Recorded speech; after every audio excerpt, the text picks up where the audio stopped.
C'est la fin de l'une des plus grandes sagas d'action du cinéma, Mission Impossible 8 est sortie. Franchement, je sais même pas s'il y aura grand chose à dire parce que ça reste quand même du Mission Impossible. C'est toujours plus impressionnant, il y a toujours de plus belles cascades, de situations plus spéciales et impossibles, mais ça reste du Mission Impossible.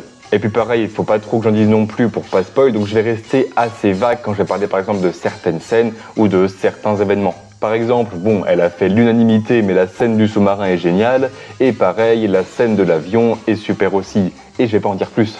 Par contre, ce que je peux dire, c'est qu'ils ont fait une bonne suite au 7ème opus, Dead Reckoning, que personnellement, moi j'avais bien aimé, même s'il avait fait un petit flop au cinéma. Comme d'habitude, les scènes d'action et les cascades sont super bien. Tom Cruise est impressionnant, il tient carrément la route, il fait des cascades de malade, il court encore super vite alors qu'il a 60 ans, ce papy, il est impressionnant.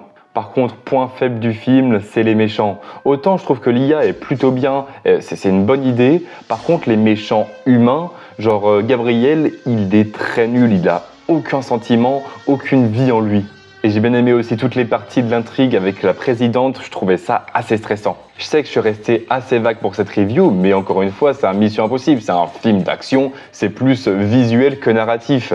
Tu passes un super moment au cinéma, mais il n'y a pas non plus de sous-contexte incroyable, quoi. En tout cas, ça vaut toujours le coup d'aller le voir, rien que pour rendre hommage à cette saga mythique. Abonne-toi.